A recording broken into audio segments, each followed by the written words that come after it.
اللهم أنت ربي لا إله إلا أنت.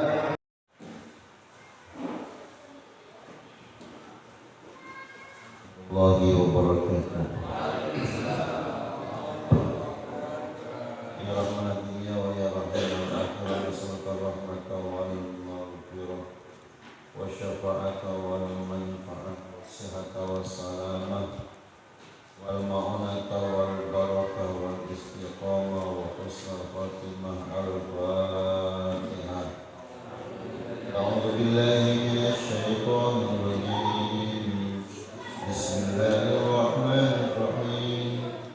الحمد لله رب العالمين الرحمن الرحيم مالك يوم الدين إياك نعبد وإياك نستعين اهدنا الصراط المستقيم صراط الذين أنعمت عليهم غير المغضوب عليهم ولا الضالين.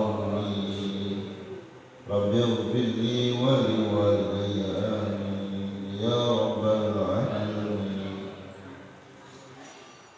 اللهم أنت ربي لا إله إلا أنت خلقتني وأنا عبدك وأنا على عهدك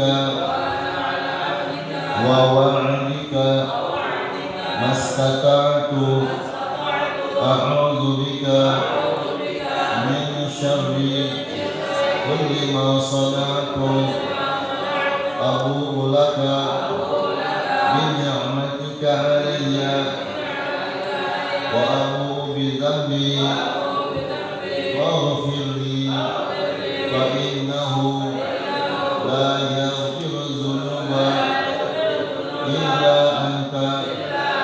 اللهم إنك أنت الأول فليس قبلك شيء وأنت الآخر فليس بعدك شيء.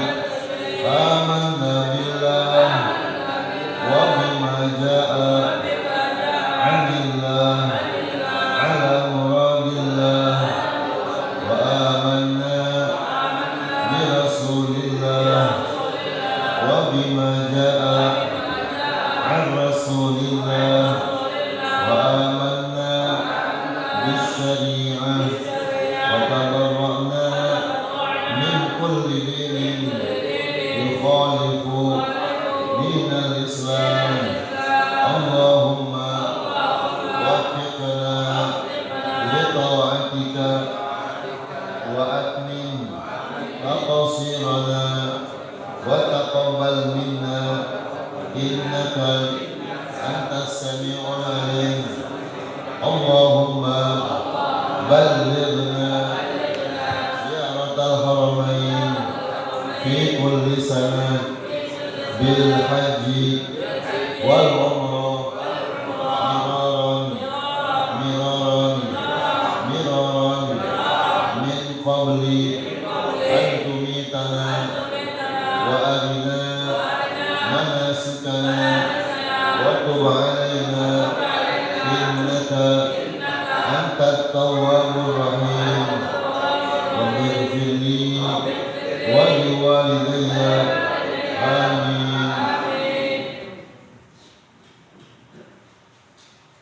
أعوذ بالله من الشيطان الرجيم. بسم الله الرحمن الرحيم. الحمد لله رب العالمين وبه نستعين على أمور الدنيا والدين.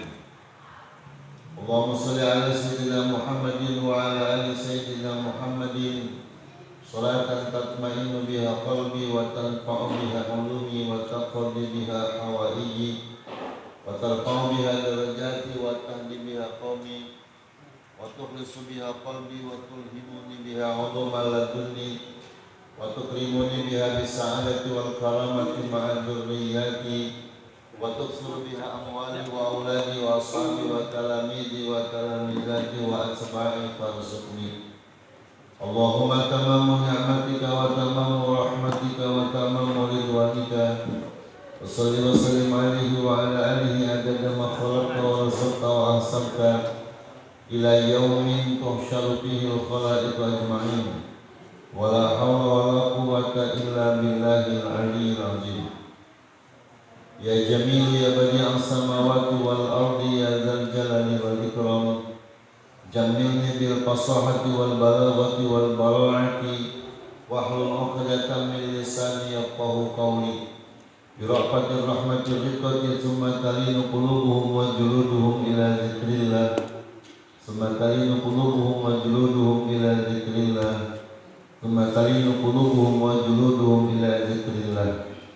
قال المؤلف رحمه الله تعالى ونفعنا به وبعلومه وعلوم مشايخه في الدارين آمين آمين آمين يا الله يا رب العالمين. Di bawah ini ada tersebut rukun iman halaman 12 atas. 6 perkara. Bermula artinya iman yaitu tasdiq, yakni membenarkan. Jadi iman itu artinya membenarkan. Maka Sayyidina Abu Bakar radhiyallahu anhu ketika mendengar informasi dari Nabi perihal keberangkatan Nabi di malam itu minal Masjidil Haram ila Masjidil Aqsa wa ila Sidratil Muntaha wa ila Rafafil Akhdar wa ila Mustawa wa ila Al-Arsh. Sayyidina Abu Bakar radhiyallahu anhu membenarkan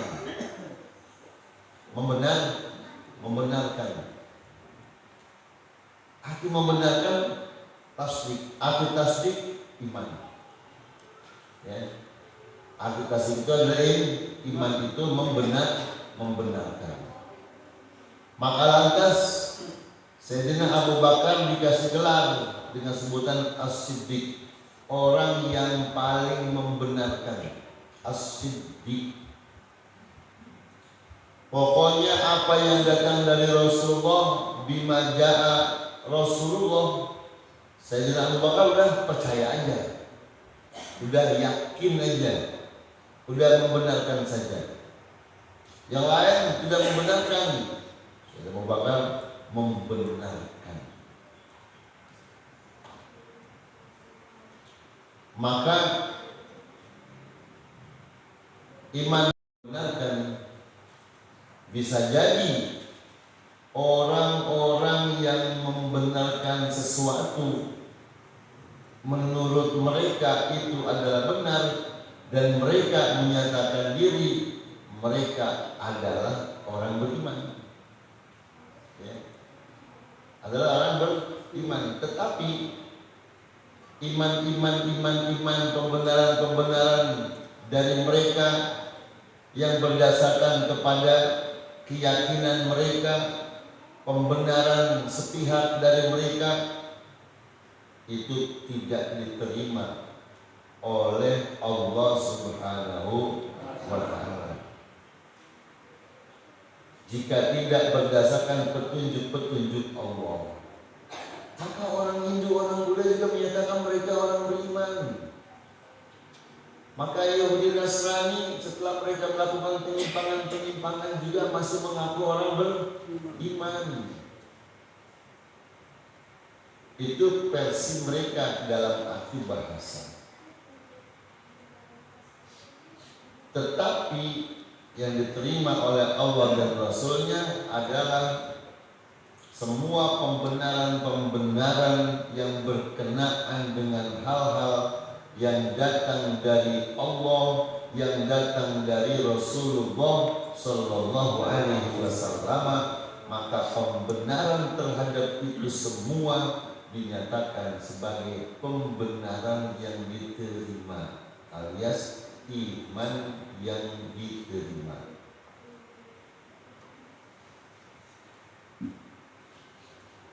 Jadi lantas kita nanti di dalam mempelajari segala rukun-rukun dari iman itu wajib memanteknya di dalam hati kita, wajib dihujamkan, wajib ditanamkan sedalam-dalamnya tentang pembenaran itu. Itu arti iman. Lalu arti Islam itu apa? Menjunjung akan segala perintah Allah Ta'ala jua adanya, menjalani perintah-perintah Allah, itu namanya Islam. Menjauhkan larangan-larangan Allah, itu namanya Islam. Ngerjain perintah, menjauhkan larangan, itu Islam. Dijunjung tinggi. Makanya orang Islam itu orang yang menjunjung tinggi akan segala perintah dan larangan Allah. Standarnya siapa? Allah.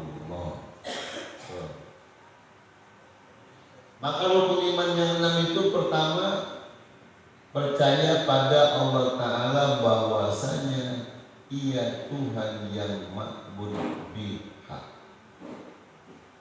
bahwasanya Dialah Allah Jalla Jalaluhu, Tuhan yang wajib untuk disembah dengan sebenar-benarnya.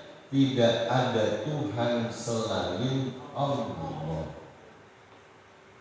Kalaupun ada manusia di alam dunia ini, mereka menyatakan pohon asem gede, langit angker, banyak kuntil anaknya adalah Tuhan.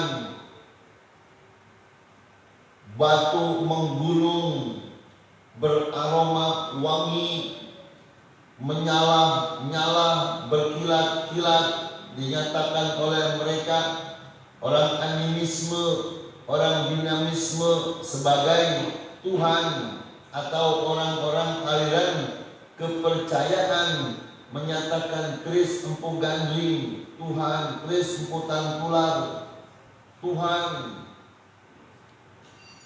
dan banyak lagi manusia-manusia lain yang menyatakan ada Tuhan selain Allah. Maka semua itu tidak benar, semua itu batil. Yang hak hanya Allah al-ma'budu bil haq. Dan untuk dapat meyakini itu semua, maka Allah Subhanahu wa Ta'ala berikan hidayah kepada hamba yang Allah mau. Siapa hamba yang Allah mau? Tidak lain adalah orang-orang yang telah terhujam di dalam hati sanubarinya keyakinan pembenaran tentang Allah Jalla Jalaluhu. Termasuk kita, alhamdulillah, yakin Allah itu Tuhan kita, yakin Allah yang hidupin kita, yakin Allah yang ngasih dan ngatur dan ngasih rezeki kita, yakin. Pernah ngeluh, pernah belum? Pernah kan? Kalau belum kayaknya kebangetan jujur. Kalau belum kebangetan jujur. Kalau belum mah kayaknya mah di kita semua ya kayaknya begitu. Sesuai dengan karakter yang Allah sifatkan di dalam Al-Quran. Idza masyahu syarru kana jazua wa idza masyahu khairu kana manua.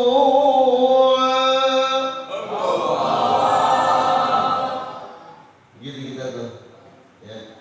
Kalau lagi dikasih susah, keluh kesah.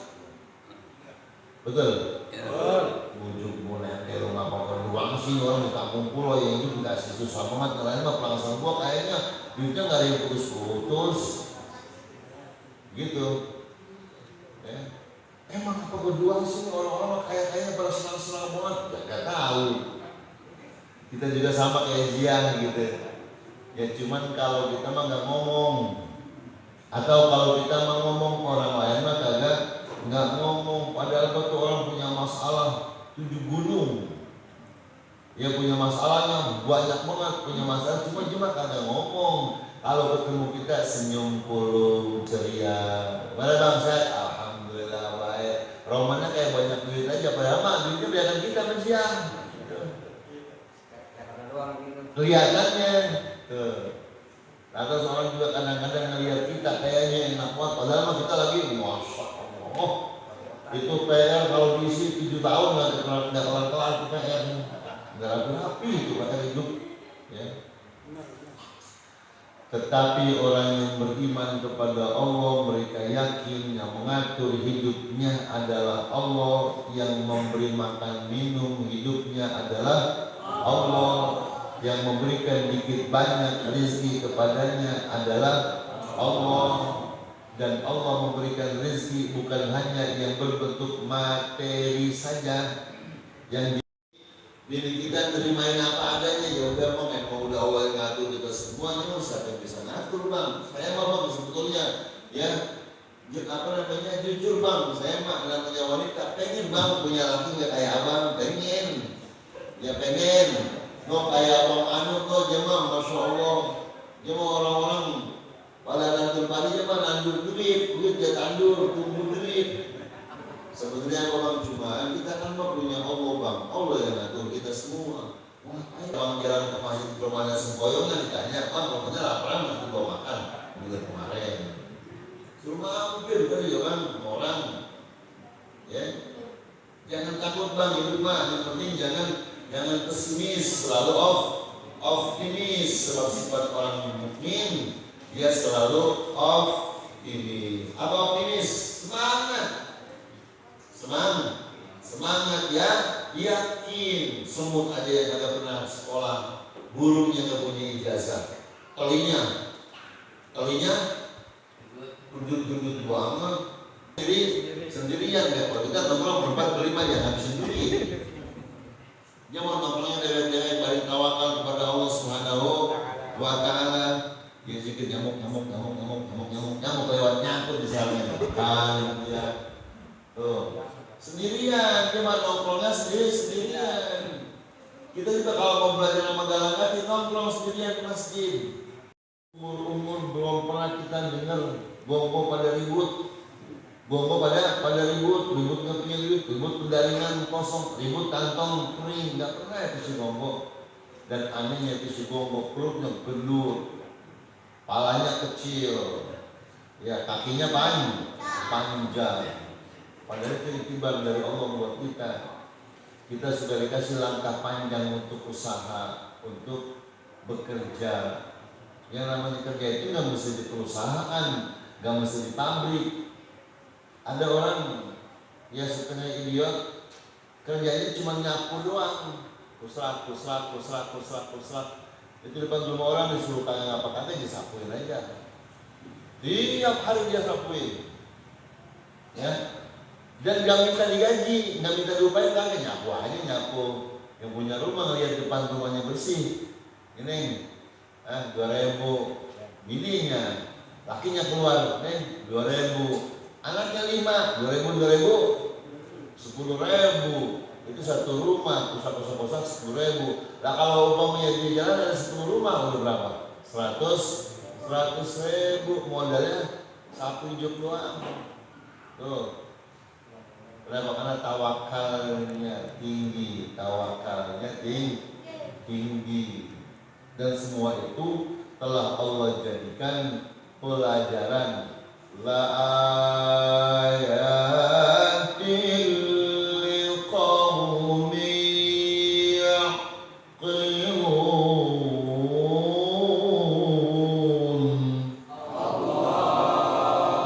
Itu tanda buat orang-orang yang pernah mau mikir. Iya ya, masya Allah. Gonggok perasaan gue nggak pernah lihat gonggok di sekolah, nggak pernah, nggak. Tapi dia hidup aja, punya anaknya banyak lagi, lantas salahnya merembet kemana-mana. Kerjanya cuma di situ doang gitu, ya. Mau udah tawakal. Bisa 20 lebih. Iya, anak banyak benar tuh. Gak pakai merah bidan lagi akhirnya. Terus Allah, masya Allah. Sebetulnya kita belajar dari yang kecil saja, hidup di dunia nggak repot-repot. Ya nggak perlu kita keluh kesah. Semakin tinggi tingkat tawakal kita kepada Allah, semakin mudah bagi kita untuk menggapai kehidupan di alam dunia. Makin gampang. Karena kita takut, nggak yakin kepada Allah.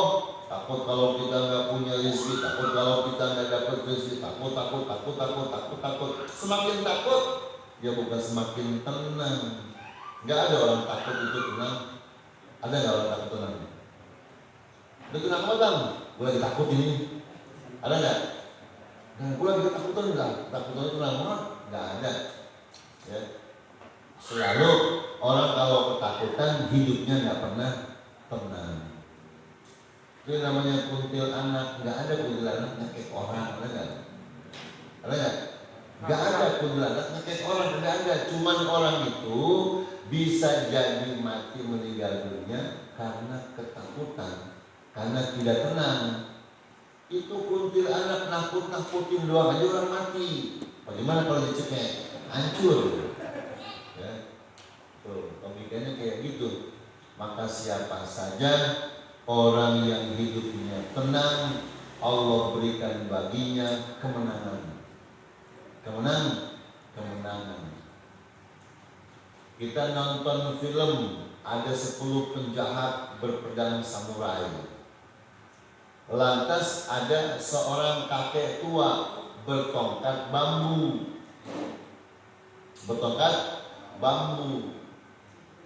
Lantas si kakek tua dengan modal tongkat bambu diserbu oleh 10 pendekar berpedang samurai. Dihadapinya dengan penuh ketenangan,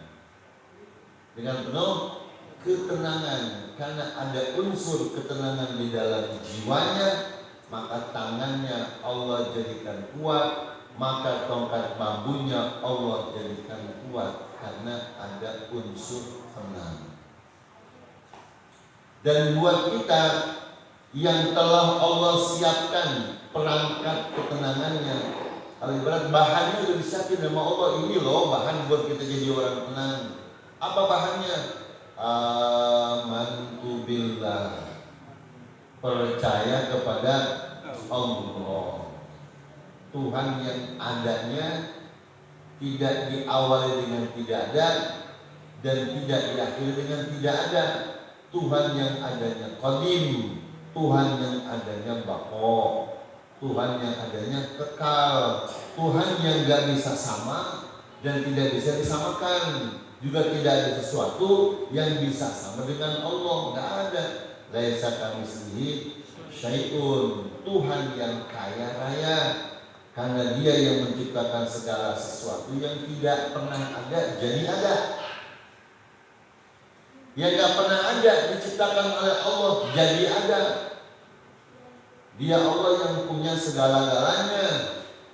Maka ketika kita meyakini hanya Allah yang punya segala-galanya, maka kita tidak berharap kepada yang tidak punya.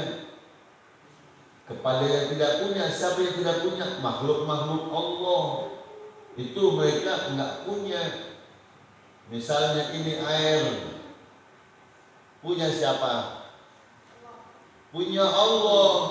Diberikan kepada siapa? Diberikan kepada kita. Bolehkah kita mengatakan ini milik kita? Enggak boleh. Bolehkah kita meyakini ini adalah milik kita? Enggak boleh. Ini milik Allah yang Allah titipkan buat kita untuk kebutuhan kita.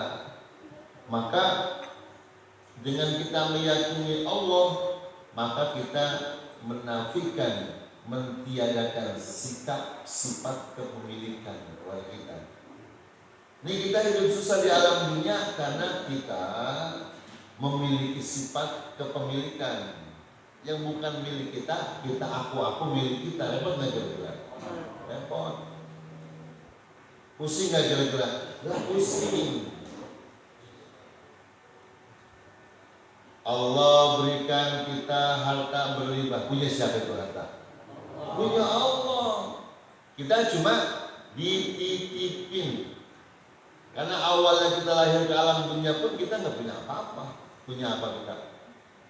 Biarpun bapak kita orang kaya raya, hartanya banyak miliuner, begitu lahir ke alam dunia, kita punya apa? Gak punya apa-apa. Gak punya apa-apa. Dan bukan cuma gak punya apa-apa, juga kagak tahu apa-apa. Begitu? Benar? Emang udah ngerasain? Belum. Mana lo ngerasain? Udah kan kita udah gede. Waktu kita masih bayi kita ngerasain nggak? Waktu masih bayi? Ngerasain. Nangis. Nggak tahu. Waktu kita masih bayi kita nggak ngerasain. Dan kita bisa merasain itu, ngerasainnya kapan ya? Kita juga nggak tahu. Kita adalah manusia, bahwa kita adalah hamba Allah, bahwa kita adalah butuh segala sesuatu, kita nggak tahu. Kita nggak tahu. Ya, kita nggak tahu. Dan semua yang Allah berikan buat itu cuma sekedar titipan saja. Semua milik Allah. Cuman masalahnya kita merasa itu milik kita. Ya, kalau yang punya dikata milik Allah, dia marah ya kalau punya dia. Iya. Kita merasa bahwa itu adalah milik kita. Jadi kita yang merasa bahwa itu adalah milik. Begitu ada rasa itu adalah milik kita, maka kita tidak akan pernah mau meninggalkan itu semua. Betul. Kenapa ada orang punya harta lalu hartanya dicuri lantas menangis terseduh-seduh? Karena dia merasa bahwa harta itu adalah miliknya. Kenapa orang punya anak begitu dia sayang anaknya lantas dipanggil oleh Allah Subhanahu wa Ta'ala lalu orang itu menangis? Karena ia merasa bahwa itu adalah miliknya. Maka Nabi Ibrahim alaihissalam adalah figur contoh manusia yang oleh Allah Subhanahu wa Ta'ala diberikan 2 orang istri dengan keturunan yang cukup lama. 80 tahun baru sunat, kapan punya anaknya? 80 tahun baru sunat, kapan punya anaknya? 80 tahun baru sunat. Baik dia lah ngomong. Ya, Masya Allah. Dan Nabi Ibrahim diberikan harta yang berlimpah oleh Allah, anugerah yang luar biasa. Ditandai dengan Nabi Ibrahim setiap tahunnya Nabi Ibrahim itu dia bikin kurban 1000 ekor kambing, 500 ekor sapi. Banyak dikit. Banyak. Nah, kalau kita ngorban 1000 ekor kambing, kapan rapinya? Sampai hari kasih rapi juga belum selesai. Yang ngurusinnya belum selesai. Ya. Lantas timbul sifat-sifat kemanusiaan Nabi. Kata orang-orang, ya Allah Ibrahim, anda hebat banget. Tiap tahun ngorban 1000 ekor kambing, 500 ekor sapi. Waktu itu Nabi Ibrahim belum punya anak. Kata Ibrahim, buat apaan saya harta banyak-banyak? Saya korbanin semua. Jangankan harta anak juga kalau bisa anda korbanin. Maka begitu lantas Allah Subhanahu wa Ta'ala anugerahi anak, ada rasa kepemilikan terhadap anaknya. Ada rasa kepemilikan karena Nabi Ibrahim juga manusia. Maka agar dia menjadi manusia yang sempurna, manusia percontohan, Allah ajarkan Nabi Ibrahim untuk membunuh sifat-sifat yang ada di dalam dirinya. Karena sifat itu nggak bisa dibunuh oleh orang lain. Sifat, sikap, karakter itu nggak bisa dibunuh oleh orang lain. Misalnya kita parku, nggak bisa ngilangin parku oleh orang lain. Ngilangin parku oleh diri kita sendiri. Kita hasud, nggak bisa orang lain ngilangin sifat hasud kita. Itu sifat hasud harus dihilangkan oleh dirinya sendiri. Itu Nabi Ibrahim alaihissalam. Maka untuk menjadi manusia sempurna disuruh oleh Allah membunuh sifat kepemilikan di dalam dirinya, karena ketika itu Allah sudah anugerahi harta yang melebihi daripada harta yang lain, yaitu anak. Punya harta berlimpah, nggak punya anak. Punya anak, nggak punya harta. Pilih mana? Ribet ya. Hah? Anak banyak banget, harta nggak punya. Anak banyak banget, banyak kagak punya. Harta nggak punya. Ada yang hartanya banyak banget, anak kagak punya. Pilih mana? Pilih punya Anak. Kalau bisa pilih punya anak.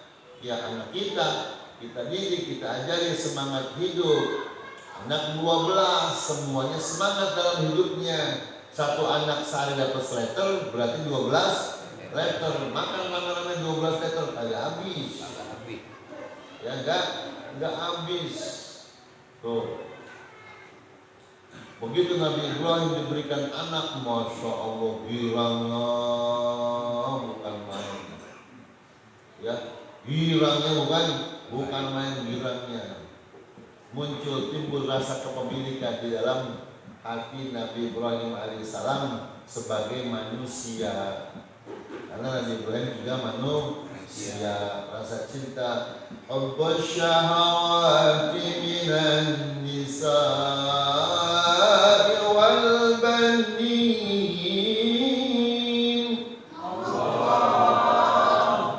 Cinta, senang sama bini, itu namanya karakter watak manusia.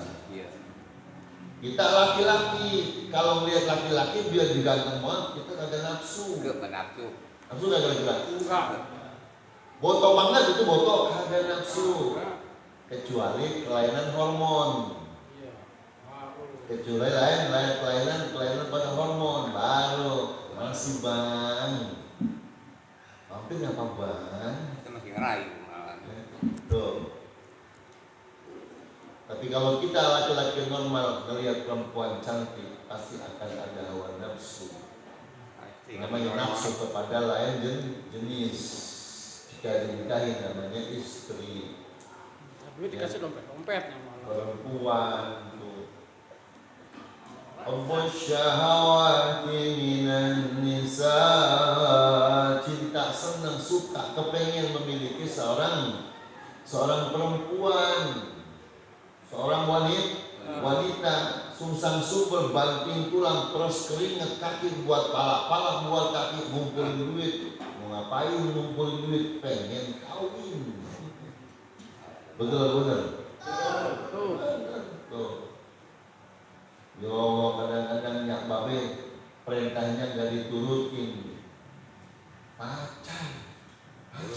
Turutin. Yang belum tentu itu pacar kita, pacarnya kita doang. Bisa jadi zaman sekarang mah ngobrolnya sama kita, pelukannya sama orang lain. Orang handphone ngobrolnya, gitu ya. Itu pacar kita diturutin, mak bapak kita nggak diturutin. Pacar kita diumpanin, mak bapak kita kelaparan kagak dikasih makan. Alhamdulillah min.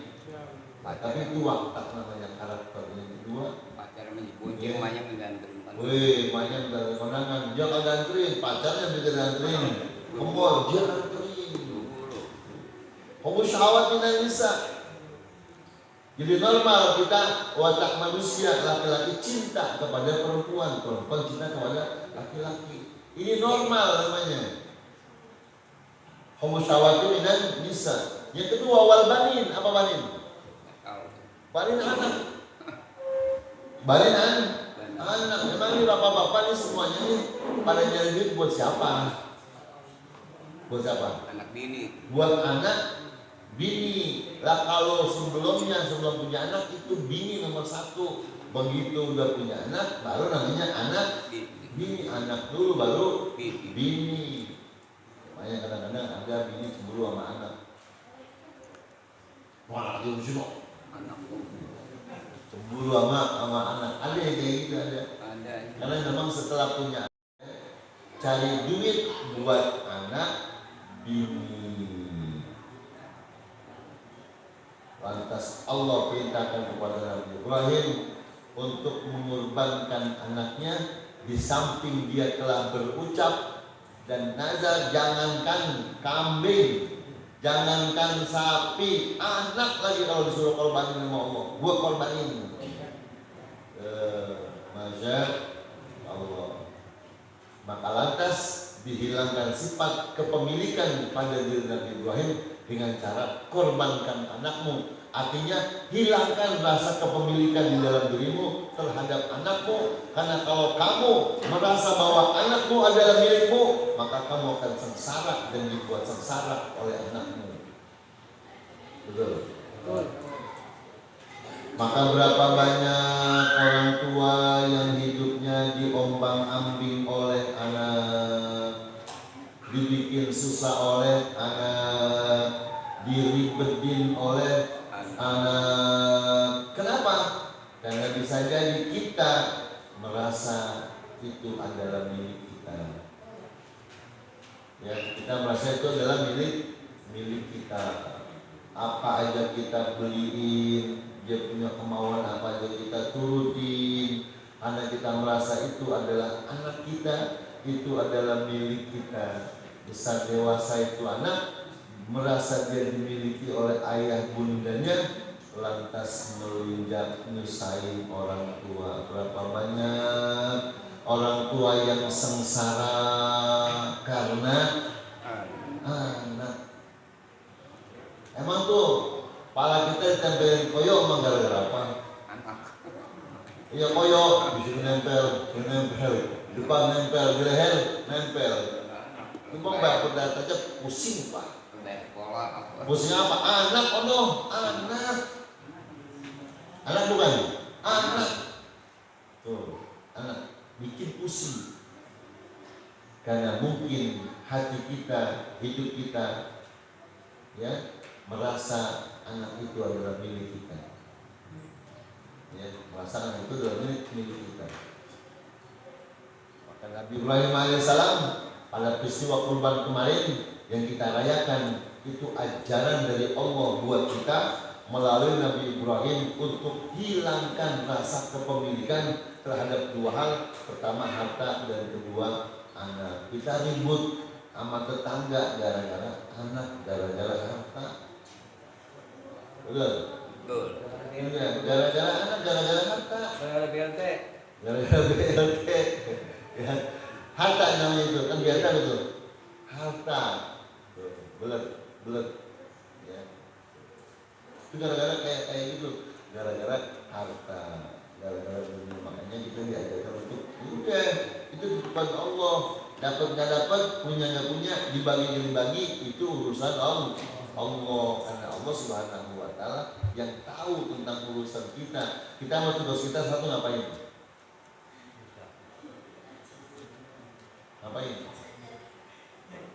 Itu mukhlisina lahuddin walau karihal kafirun. La ilaha illallah wallahu wahdah. Itu kan kita baca itu. Itu ajaran itu di dalam takbiran itu tuh kita diajarkan oleh Allah, Pak. Ajaran untuk menafikan, mentiadakan rasa kepemilikan pada pribadi kita. Semua itu semuanya adalah milik Allah dan kita enggak menyembah kecuali kepada Allah. Wala na'budu illa iyyah mukhlishina lahuddin walau karihal kafirun. Semua ada di dalam lafaz-lafaz takbir itu.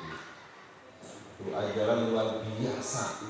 Maka setelah itu Nabi Ibrahim alaihissalam di dalam jati dirinya telah terbunuh rasa dan sifat kepemilikan. Sekalipun anak kalau disuruh potong. Tuh, karena yang nyuruh Allah, anak itu milik Allah. Karena yang nyuruh Allah dan anak itu adalah milik Allah, maka Nabi Ibrahim melakukannya. Maka Siti Hajar juga merelakannya. Maka Nabi Ismail juga pasrah. Semuanya kembali kepada amantu billah. Yang yang sewot, jin yang sewot, setan yang sewot. Dan Nabi Ibrahim yang ibadah dia yang sewot, emang begitu. Dan juga kita lagi ngaji nih, khusus dengerinnya, fokus kita, setan yang sewot, betul, setan yang sewot. Gurunya nggak kena godain, murid juga godain. Muridnya nggak kena godain, bini muridnya, gitu. Terus sampai ke anak muridnya, sampai ke bininya si guru, sampai ke anaknya si guru, digoda semua. Sampai saudara-saudaranya digoda semua karena tidak demen setannya. Tinggal bergantung kita kembali kepada amantu billah. Ya kalau nyari duit mah kerja usaha itu sekedar ikhtiar. Hakikatnya kembalikan kepada Allah. Antum hidup kalau kayak begitu. Jadi kita ngaji kenal sama Allah, kita ngaji kenal sama Allah, enak gak kira-kira? Ini kalau kita orang jalan-jalan ngaji, bawaannya marah-marah mulu, ngambek mulu. Kita nih, ini kita ngambek mulu kita mah. Orang ngajinya kita jarang-jarang. Kadang-kadang ngajinya masih banget, cuma begitu ngaji nyampe numpang tidur doang. Sama bapak numpang ngopi udah. Gak dapet sekali tuh ilmu enggak ada yang masuk sekali. Ini jadi intinya adalah bahwa dialah Allah Tuhan yang wajib untuk disembah. Wa'bud rabbaka hatta ya'tiyakal yakin. Sembahlah Tuhanmu, rabbaka Tuhanmu, hatta sampai ya'tiyaka datang kepadamu al-yakin. Apa yakin? Yakin di sini sampai datang kepadamu al-yakin, artinya al-mautu, mati. Kok kenapa al-yakinu al-mautu? Karena orang kalau udah mati hidupnya orang kalau udah mati yakin. Yakin. Orang kalau udah mati yakin dia bakal ditungguin, yakin dia bakal diajiin, yakin dia bakal didoain, yakin dia bakal dimandiin, yakin dia bakal dibungkus, yakin dia bakal dikuburin, yakin dia bakal ditahlilin, yakin dia bakal dikenal, yakin. Makanya al-yakinu ay al-mautu. Yakin itu artinya mati. Sebab mati itu dilambangkan sebagai sebuah keyakinan. Kenapa? Jadi itu ada orang mati berkeluh kesah. Ada yang mati? Ya, Enggak ada. Dimandiin, diguyur pakai air panas sudah jijik aja. Diam aja. Nerima aja.